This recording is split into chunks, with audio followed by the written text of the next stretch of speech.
Over the next half-century, the world population will increase by 2 to 3 billion, and almost all growth will be in developing countries, with the expansion taking place around the edge of existing cities. We are witnessing a swiftly growing and dynamic region of interactions between the rural and the urban.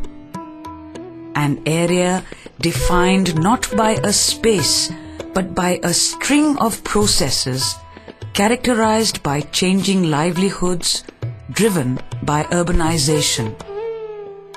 Through extreme change, a new space is emerging that represents opportunities for new livelihoods and the death of old ones.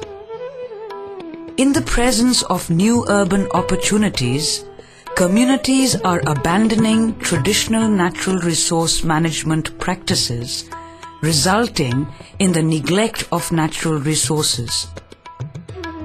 This new space, where the city meets the village, is called the Peri-Urban interface or semi-urban area and is a global phenomenon.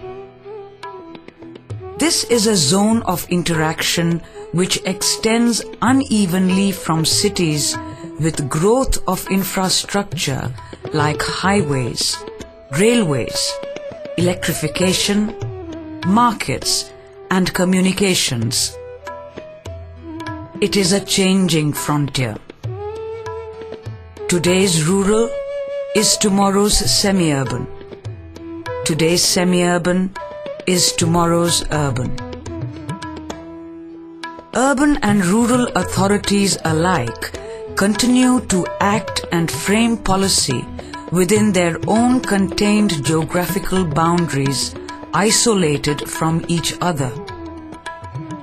Thus, the semi-urban area is crying out for the attention of policy makers and provides them a unique opportunity to rethink the old boundaries of jurisdiction and age-old styles of administration. Environmental degradation is not confined to urban areas only, but spreads outwards in the form of sewage streams, generation of municipal solid waste, pollution from traffic, waste from industries and mining or extraction of resources for the city like brick kilns, quarries, timber, fuel wood and water. None of these processes respect administrative boundaries. The poorest have least room to adapt to change as they are too busy just trying to survive. People commute into cities for work on a daily, weekly, or on a permanent basis, leaving homes, families, and land. The UK Department for International Development set up the Natural Resources Systems Programme to commission research into understanding the semi-urban interface and how best to manage it in areas of poverty alleviation and natural resource management. They chose Hubli-Dharwad in Karnataka, India as its location in South Asia. Work commenced in 2001 with a project to develop action plans for management of natural resources by local people in 6 semi-urban villages. The next phase, 2001 to 2005, involved implementation of those action plans in conjunction with India Development Service, BIF, University of Agricultural Sciences, Best Practices Foundation, the University of Wales, Bangor, and Development Planning Unit, University College London. The poor and very poor in the semi-urban area have been characterized as those who are often unable to educate their children and are forced to send them to work. Families who have a higher number of people who are sick or dependent, and families with urban-induced bad habits such as alcoholism, debt, and gambling. Other characteristics included a weakening of family and social ties, indicated by many leaving their families without notice for long periods of time as they engage in circular migration, where they commute to the cities on a daily or weekly basis for labor. Migration is a major coping strategy of the rural poor. While the vulnerability of the semi-urban population is high and their livelihoods are varied, their coping strategies are equally diverse. Changing market opportunities such as increased urban demand for flowers, fruit, crops, dairy, and other natural resources also result in rapid changes in livelihoods.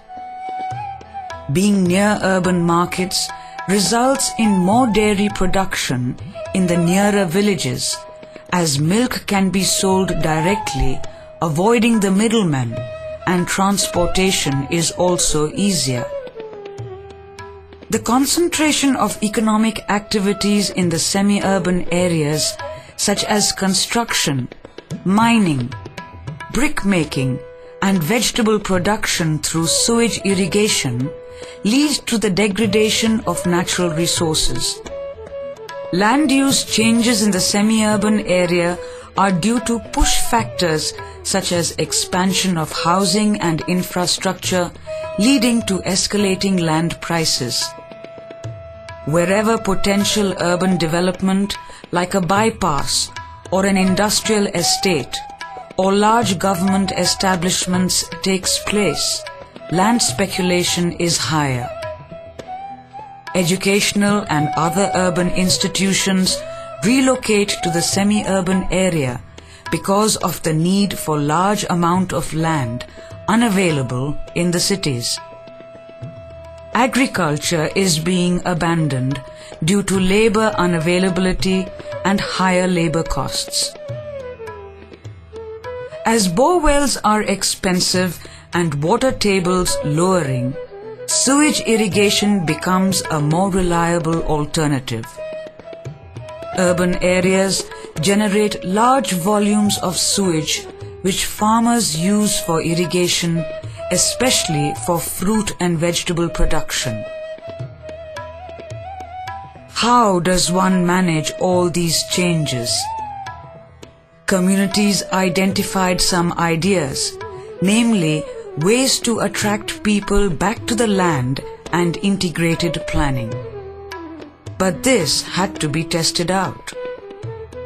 The semi-urban area is uncharted terrain where even the first step of mobilizing communities is hard and rural-urban government links do not exist.